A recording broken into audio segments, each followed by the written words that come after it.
Recording. Okay, so we will keep talking about clustering. So on Monday we covered K-means clustering, and today we'll just kind of expand on that a little bit. Okay, so we're going to look at K-means clustering with kernel functions. Okay, so just a quick review of how K-means clustering works is, first we decide how many clusters we're going to search for. And then we just randomly assign points to these different clusters. And then once you do that, you're going to calculate the centroid of the clusters. And then once you have your centroids calculated, you're going to assign every point to the centroid. And then you iterate back and forth. Once you reassign points, you recalculate centroids. Once you recalculate centroids, you reassign points. And you kind of go back and forth in this iterative process until points don't get reassigned anymore. And so a lot kind of depends a lot also on just the initial random assignments. So depending on the initial random assignments, you can end up at different answers for your convergence. Okay. Oh, I just assigned homework assignment 5, where you will code up K-means clustering, and then there's also stuff on clustering with kernels and the EM algorithm, and I'll cover the EM algorithm on Friday.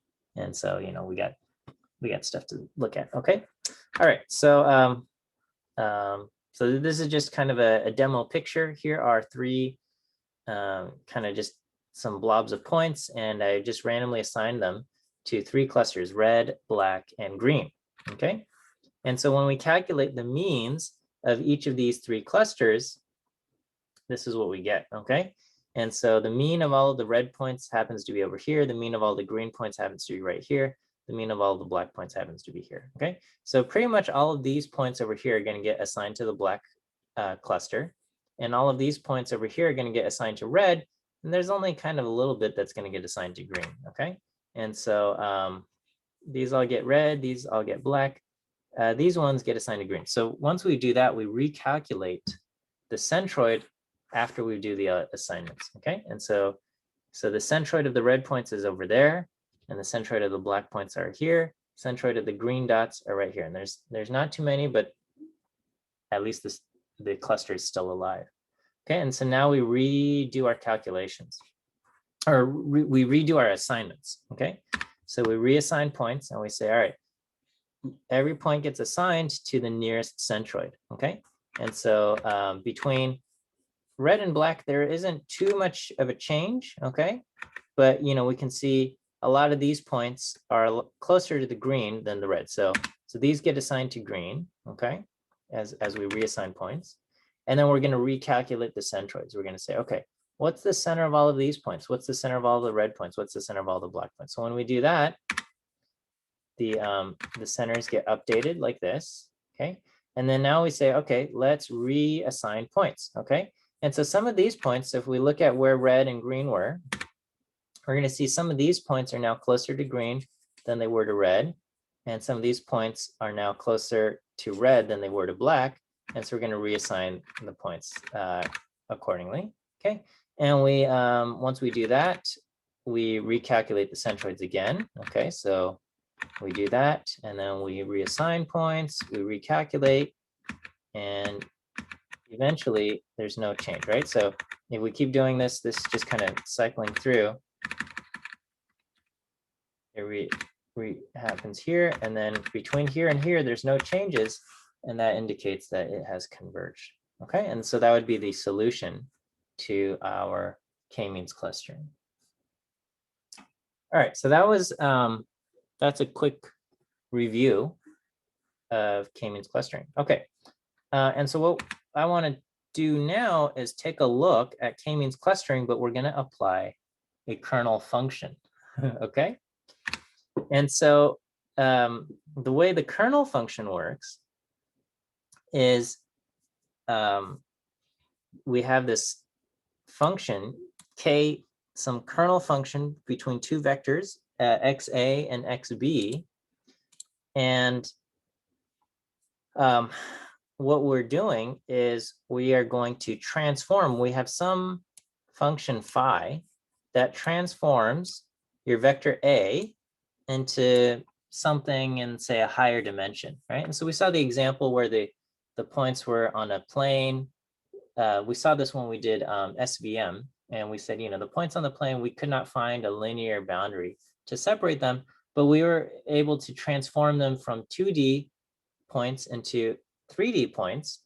And when we did that, then there existed a plane that was able to separate the two classes. Okay, we're going to do something similar, except we're not looking to separate points. We're looking to kind of measure distances in this higher dimensional space. So we've got this transformation function phi, and we apply it to XA, and we apply it to XB.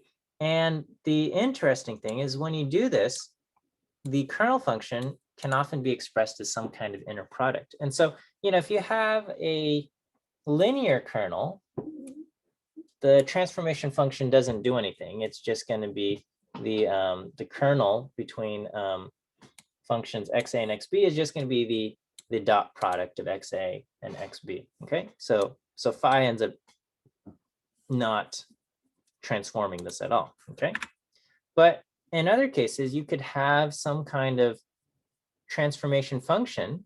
So here we're going to say phi is going to turn this vector x1 and x2 into this vector x1, x2, and x1 squared plus x2 squared. This is the example I used where we went from 2 dimensions to 3 dimensions. Okay, and we can also show that this transformation of going from x1, x2 to x1 squared plus x2 squared. So if I apply it to the vector xa, so I've got xa1 and xa2, xa1 squared and xa2 squared.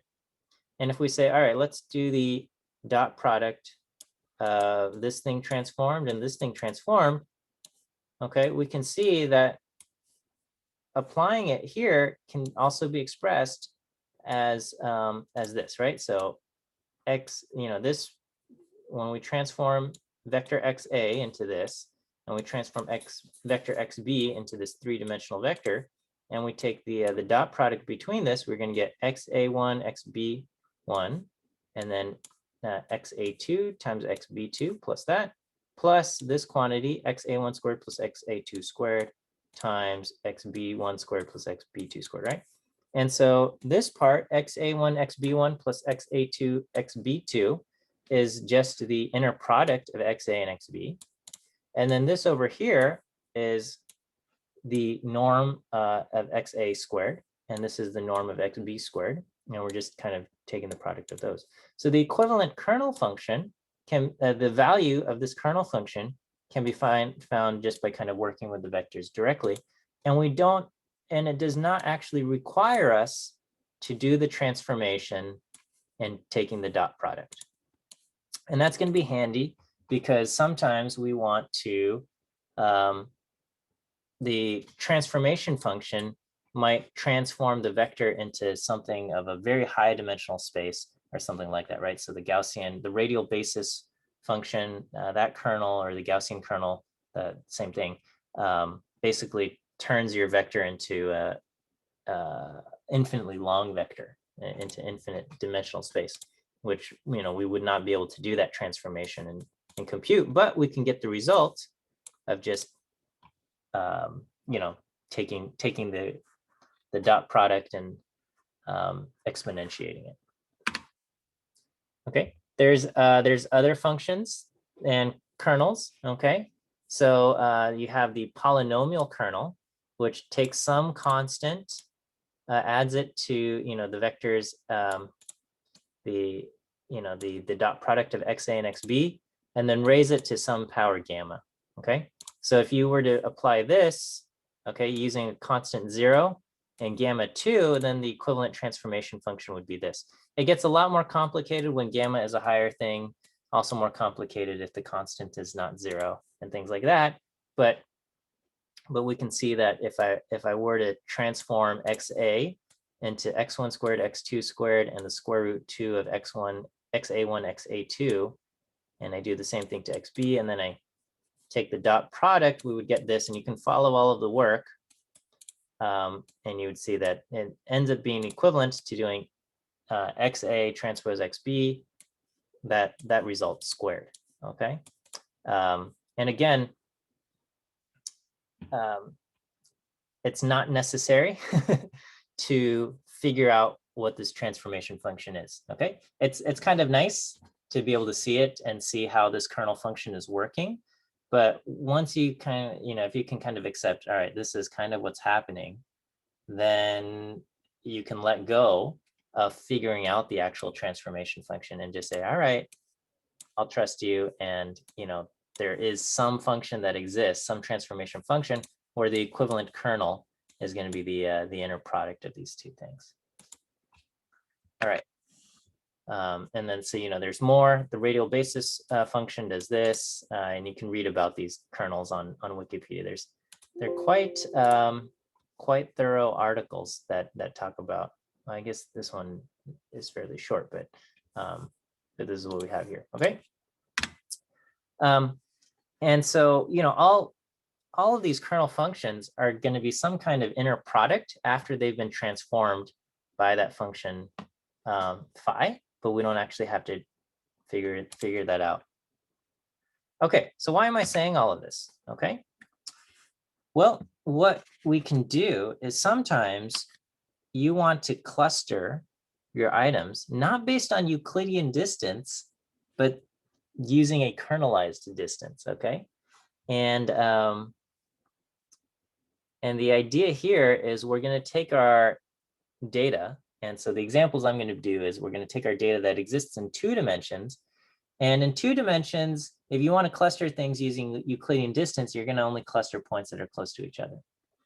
What we're going to do is we're going to pretend we're to apply. So this is what's happening in our imagination, although as far as calculations go, we're not actually transforming the data. But in our imagination, we're going to kind of apply a transformation which takes the 2-dimensional data and transforms it into a higher dimension. So you can imagine transforming the data from 2D into 3D, kind of like that animation that I showed you guys when we did the SVM, right? So we're going to transform some from, say, 2D into 3D, and then we're going to pretend that the data now exists in this higher dimensional space in 3D, and then we're going to cluster using Euclidean distance, right? So we're going to say, all right, put all the points that are close to each other in 3D space into one cluster, put all of these points that are close to each other in 3D space into another cluster, and that will cluster the points, even though when you look at it in 2D, they the clustering doesn't quite make sense. Okay, so the question is, well, but again, I'm saying we're doing this in our imagination because we're not actually going to go through the transformation. We're not going to actually transform it from 2D to 3D. In the lecture slides, I'm going to do the transformation from 2D to 3D so you can see it. But when it comes to the calculations, we just want to figure out what is the distance to those points in 3D space without actually transforming the data into 3D space, if that kind of makes sense. Like, can we figure out the distance from this point to this point in 3D space without actually turning my data into 3D? And the answer is you can actually figure that out. Okay, you can actually figure that out. And so the way this is going to work is, if we think about the distance from a point to another point, it's going to just be basically, the vector representing that distance squared. Okay, so we're going to take, if the center of the cluster is mu k, center of cluster k is mu k, we're going to take some point xn, subtract off mu k, and basically square it, but which is basically x minus mu k transpose times x minus mu k, right? And then we said, well, how do we calculate the centroid? The centroid is basically the sum of all of the points that belong to cluster K, right? Take the mean of those, right? And so we have some vector z that's either 0 or 1, depending on whether that point J belongs to cluster K. Okay, so if point J belongs to cluster K, ZJK is a 1, and if it doesn't, it's a 0. And so we're going to just sum up all the points that where xj does belong to cluster K and divide by how many points are in cluster K. All right, so that's how we get the centroid.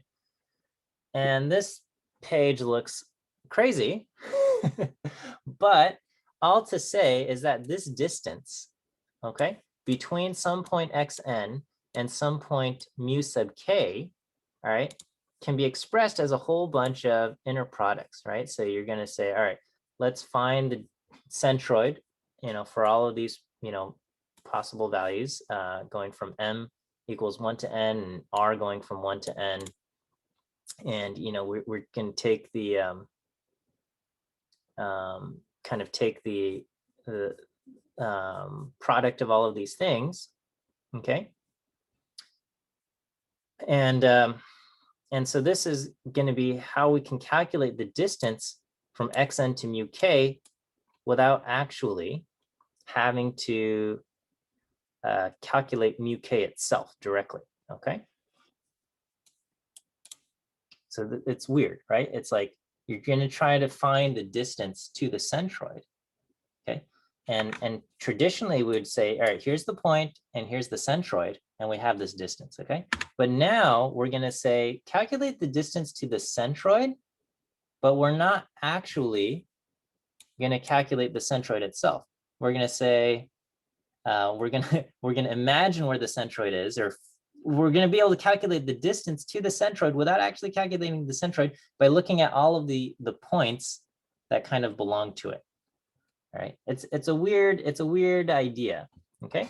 And we have this all kind of computed out here. And if you're okay with it, I'm going to just say, just trust me, and it kind of works out, all right? Okay, so what we have is, if you follow all of these steps, we have an expression that for the distance of the point n to the centroid, okay, which only uses products, these inner products, and doesn't require us to figure out the exact coordinates of the centroid, all right? And again, a weird idea, okay?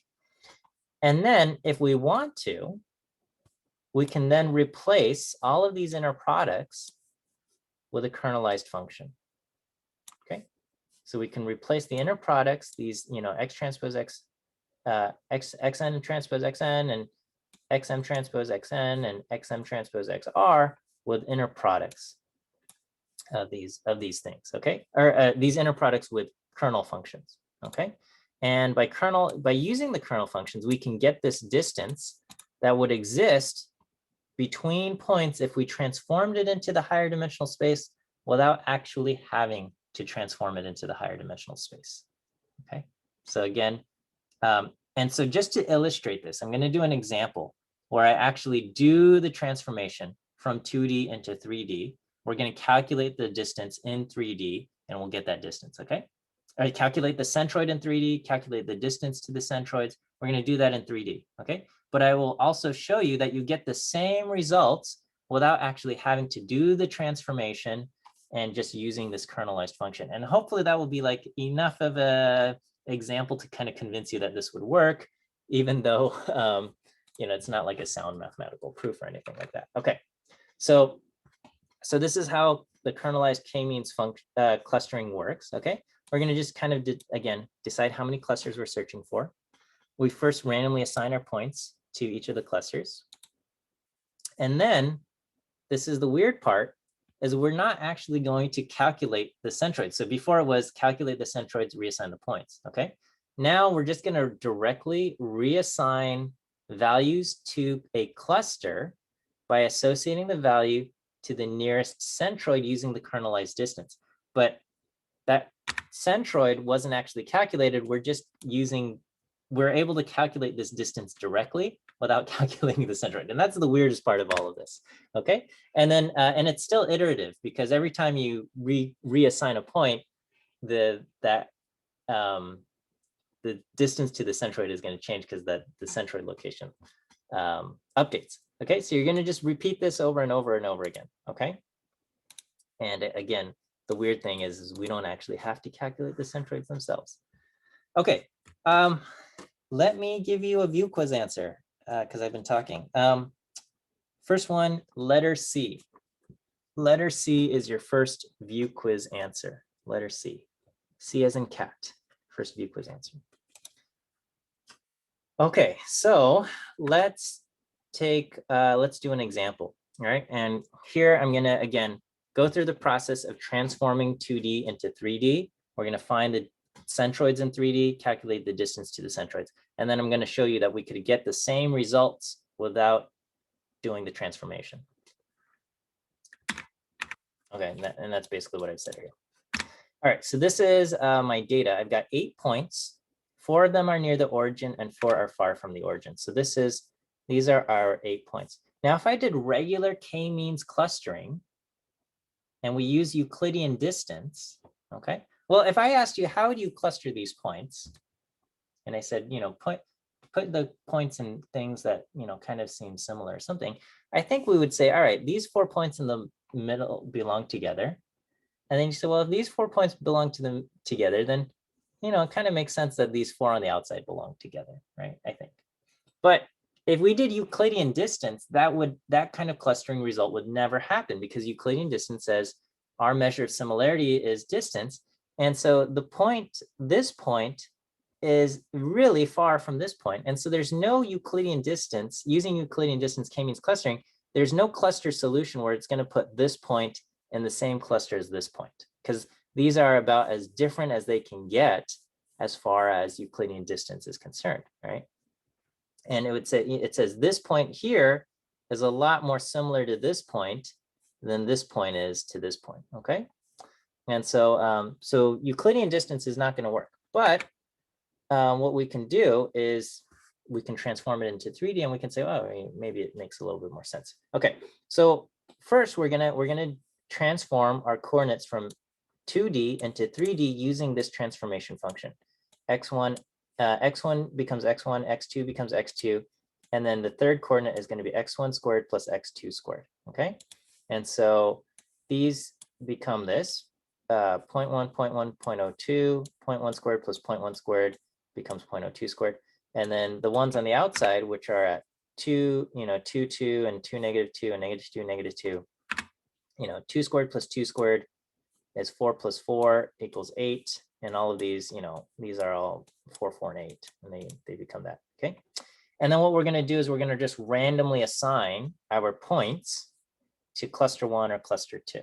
Okay, so I randomly assign the points to cluster 1 or cluster 2. Okay, and this is what it looks like when I graph it using Plot3D. Now I have okay, so this is what it looks like. And then I'm going to take all of the red points and calculate the centroid of the red points. And I'm going to take all of the blue points and calculate the centroid of the blue points, which I've done here. The centroid of the centroid 1, which is the 3 blue points, is this, and the centroid of the 3 red points is this. Okay. Now, and I've plotted this here. It's like really hard to see, so you can actually R has a this function plot3D RGL, okay, which is able to kind of put the thing into 3D, so you can kind of see it, right? So when we first looked at our data, we had 4 points in the center and 4 points on the outside, and just by kind of when we did our cluster assignments, then -2, 2 got assigned to cluster 1, the blue one, and then the other 3 on the outside, 2, 2, 2 minus 2, and -2, -2 got assigned to cluster 2 red. And then as far as the ones in the middle, 0.1, 0.1 got assigned to cluster 1 blue, 0.1 negative 0.1 got assigned to red, -0.1, and so this is this, okay? And so when we calculate the mean of the blue points, you've got 2 blue points and this blue point, the mean is there.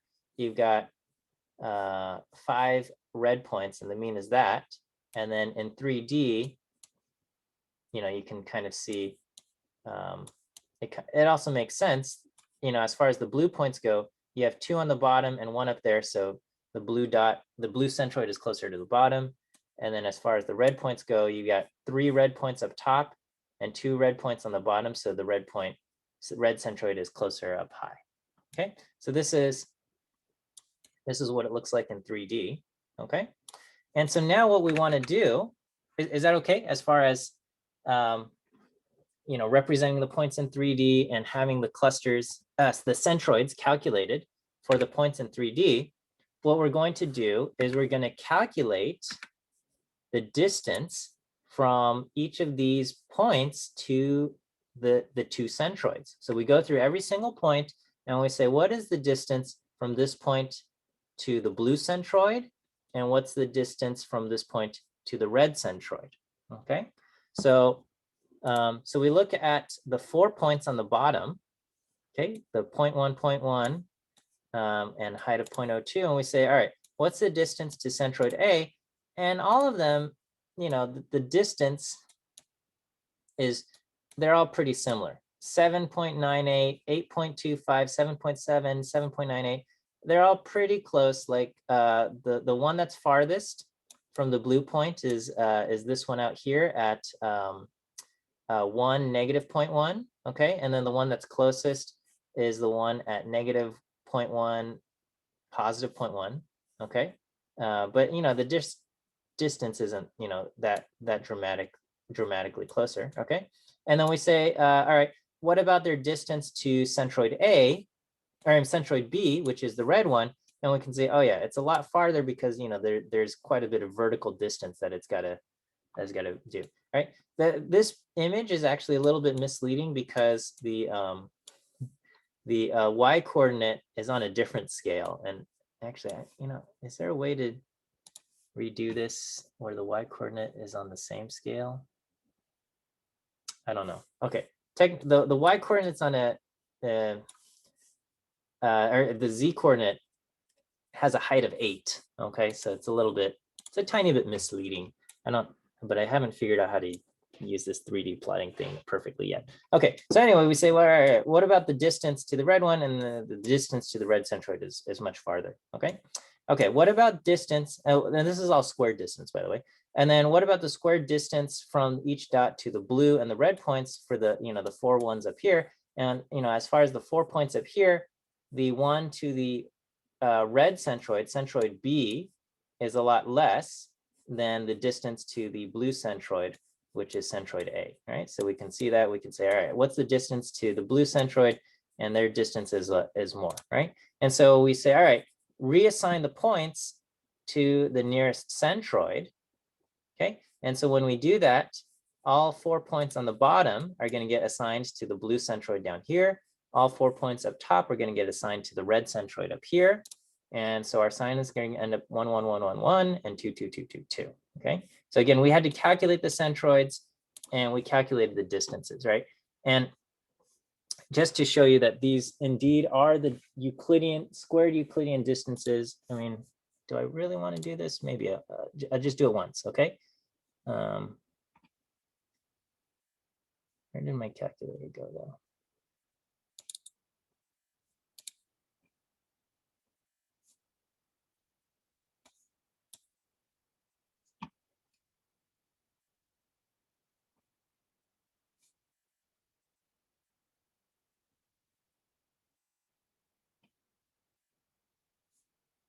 Okay, I lost my calculator thing.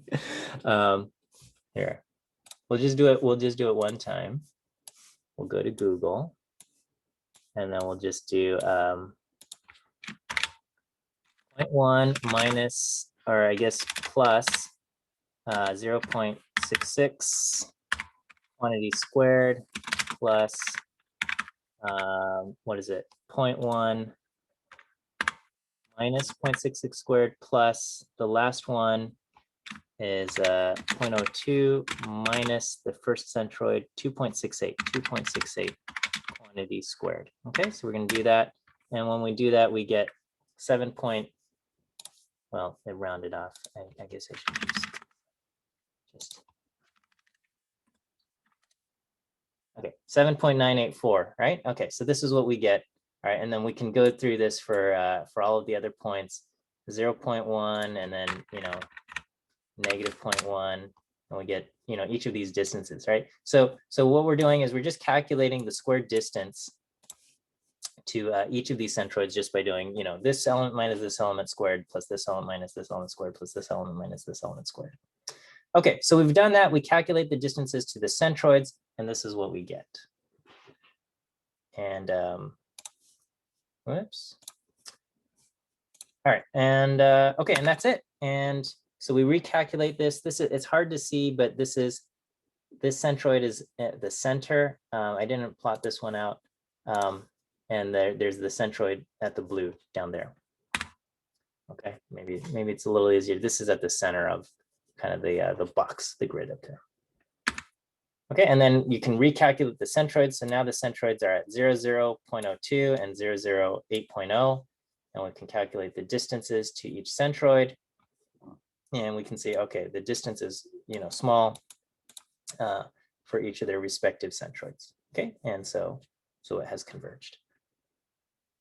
Okay, is that all right?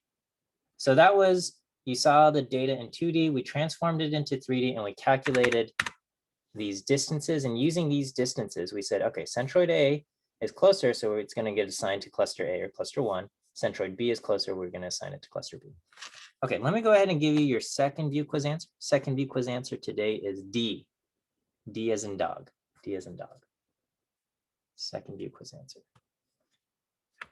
Okay, so what I want to show now is we can get the same answers, okay, without actually having to do the transformation from 2D to 3D. We're going to use the kernelized function, or the kernel function, and using this distance metric, this distance equation, we're going to calculate the distance, the kernelized distance to the centroid, just using this without actually having to do the transformation and without actually having to calculate the centroid itself. Okay, and it's a weird thing, but you know, mathematically it works, and I'm going to just demonstrate that this also works. Okay, so here the equivalent kernel for the transformation going from 2D to 3D using x1, x2, x1 squared, x2 squared, the equivalent kernel function is this. Okay, we're going to take the inner product of xa and xb, and then norm of xa squared times the norm of xb squared. So that's going to be the kernel function that we apply here.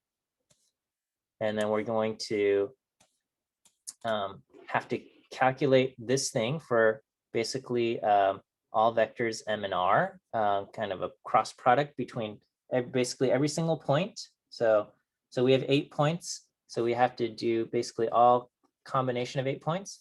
And then we calculate this for all 8 points. And then we're going to just do this for each individual point n. Okay, so we do, for some point n, we do the kernel function. And then we do this for all 8 points xm to that function, to that observation xn. And then we just do this for all, kind of 8 points and their current assignments. Okay, so what we're going to do is, here is our data in 2D, and our current assignments are this, and we're going to create just a vector of zeros and ones for whether it belongs to cluster 1 or cluster 2. Okay, and so I'm going to create this thing, this kernel, this result is, we're going to have to look at, we have 8 points, and we're going to basically create an 8x8 matrix that takes, you know, every point 1 through 8 and every point 1 through 8, and calculates, you know, the kernelized function value between each point xm and xr, and each one gets multiplied by that that vector za and zb. Okay, so we've got the norm of x. So here xa is xm and xb is xr. So I've got xm times xr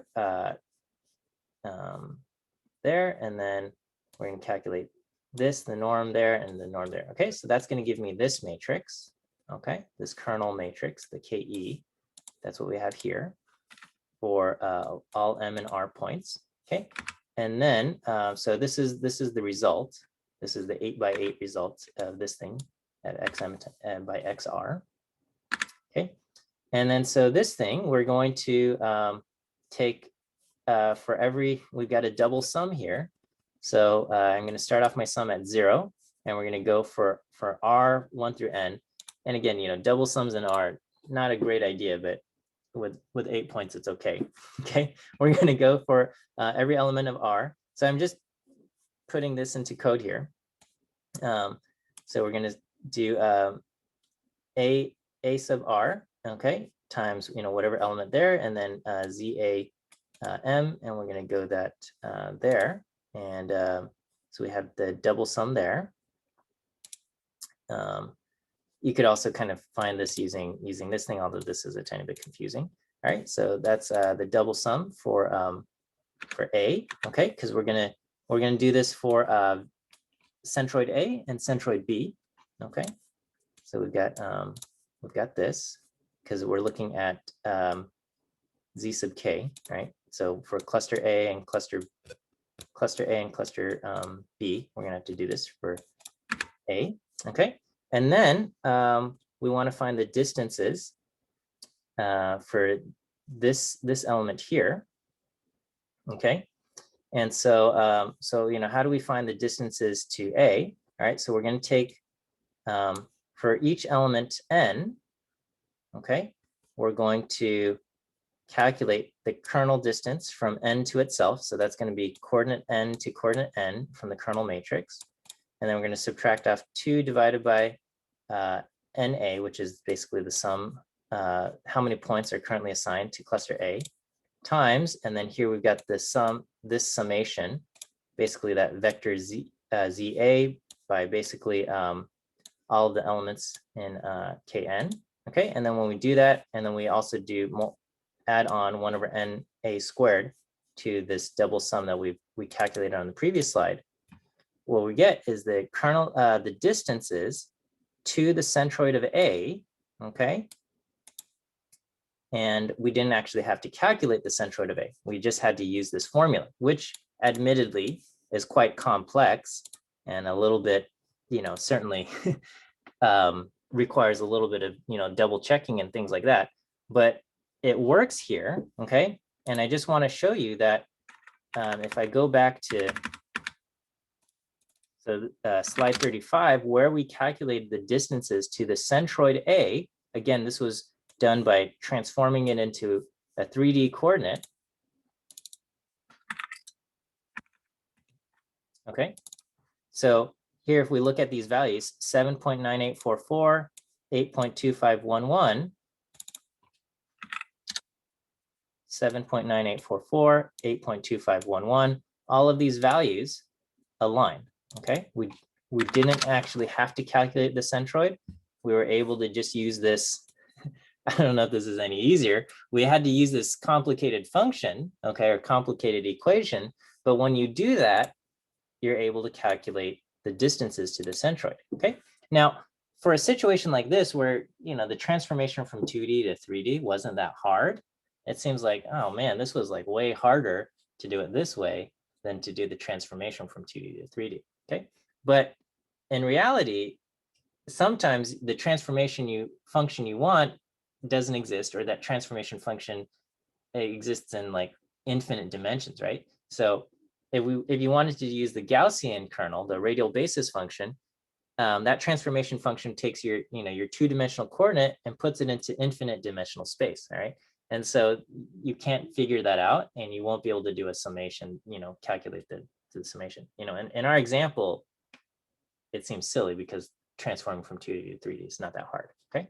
But the idea here is we're still able to get the exact same distances, even though I didn't calculate the kernel, though I didn't calculate the, I'm sorry, the transformed function or the centroid of each cluster, okay?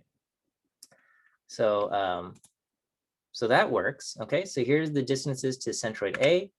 I do the same thing here, the distances to centroid B, okay? And again, we could look at these things, 23.264, 23.104.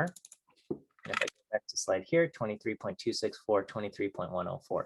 So we're getting the same distances, even though I didn't actually calculate the centroid of cluster B. And so now that I have the distances to centroid A calculated and the distances to centroid B calculated, all I have to do is just say which one is the minimum, okay? And we're going to say, all right, the smaller distance is cluster A for these 4 points. The smaller distance is cluster B for these 4 points. And we redo the assignments, okay? And then all we do is we just repeat it again, okay? And then when you do that, we get the distances to the new centroid now that it's calculated, and the distances to the new centroid now that it's calculated, and you can go through the iterative process of recalculating centroids. I mean, not recalculating centroids, recalculating assignments based on distances to centroids without actually calculating the centroid itself. Okay, how many view quiz answers have I given you? Just 1? 2? I gave you 2 so far. Okay, then all right, I'll go ahead and give you your last one. The last one is E. E as an elephant. E as an elephant is the third view quiz answer. Okay, so then let me just do an example where we're going to do this, okay?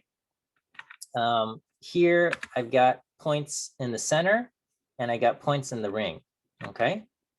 And we want to create some kind of cluster here, okay? And again, if I did K-means clustering, this is the result. K-means clustering uses Euclidean distance in my 2-dimensional picture. And it basically, there's no solution where it's going to put all the ring together and all the center together, okay? Because, you know, the distance from up here to down here is really far. And according to Euclidean distance, that means they're really different, okay? But I think if we were to cluster these, we would cluster the inner and the outer kind of together. So, so it doesn't work with K-means clustering. And so what I'm going to do is I'm going to use the Gaussian kernel, okay?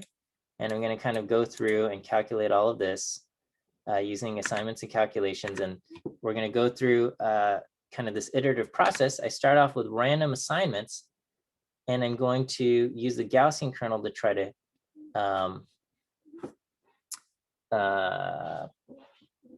cluster these together, okay?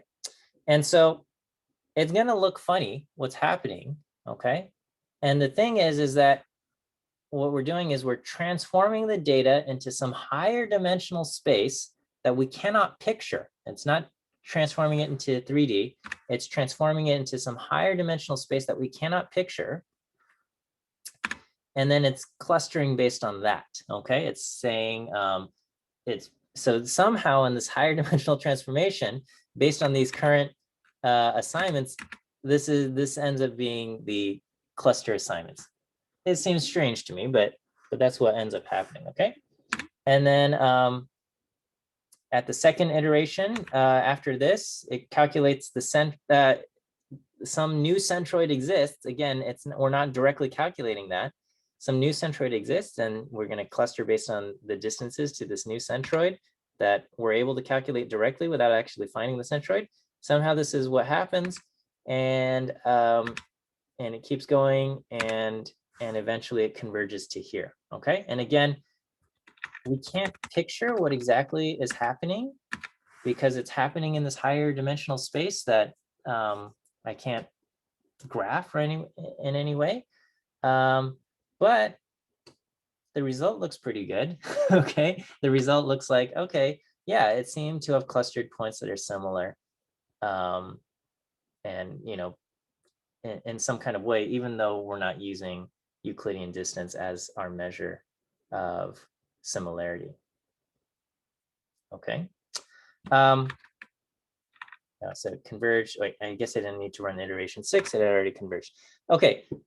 It's strange, and I wrote this paragraph or this story on the last slide because I wasn't sure. I was trying to think of an analogy, and I don't know if it makes any sense. Okay. So, you know, the thing that's probably most bizarre is that we never actually found the centroid, and we're still calculating distances to the centroid without actually calculating the centroid itself. Okay. And so I was trying to think like, okay, what's something that we could do something, right? Okay. So I don't know how familiar you guys are with like different actors and stuff, but you know, let's say we wanted to kind of cluster actors together and put, where does some new observation go or something like that, right? Okay, so I say, so you have Chris Evans, Chris Hemsworth, Jason Momoa. So Chris Evans plays Captain America, Chris Hemsworth plays Thor, Jason Momoa plays Aquaman. And these are all kind of these very muscular and, superhero type actors. Okay. And then you also have other actors, still very successful, but, play a different role, right? And so you have, there's Joseph Gordon-Levitt, who's, in Inception, 500 Days of Summer, a bunch of other kind of movies. There's Jesse Eisenberg, who was in, that Facebook movie and things like that. Adam Scott from kind of Parks and Rec. And they play, they would not be cast as, say, I mean, they could be cast as, some kind of superhero, but, they probably wouldn't fit the bill of, say, acting as Thor or Aquaman or something like that. They play maybe some people who would use their wits before they use their, I don't know, physical attack or something like that. Okay. And so, how would you cluster a new kind of observation or some kind of something? And, what is the centroid? What's the centroid of something that's difficult to explain, right? The centroid of like, what's the average of these three people or four, multiple people? And, you'd have to think of like some fictional person that doesn't quite exist, and, calculating that might not actually be possible. But what you can do is you can kind of measure how similar, a new character is, or a new person is, to every other observation. Okay, which is effectively what we're doing in these, and back here, when we calculate this matrix, we're doing a comparison using the kernel function between every point to every other point. And it's not exactly a measure of similarity, but it's a measure of some kind of distance, some kind of inner product here. And you can use that, and you can kind of say, okay, how similar is this to, this individual and this individual and this individual? And you can get some kind of measure, and then kind of cluster them accordingly, without actually having to figure out the centroid itself. This is a little bit of a strange analogy here, but I was just trying to think of something where, there's kind of a, you get a sense of like, what is a particular type? And then, we talk about actors fitting a certain type, or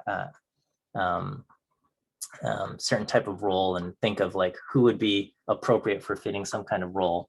And so there is some kind of notion of this, despite the centroid not existing in real life either. Okay, we'll end there for today. And that will be clustering using kind of kernel functions. And we'll end there, and we'll see you guys on Friday.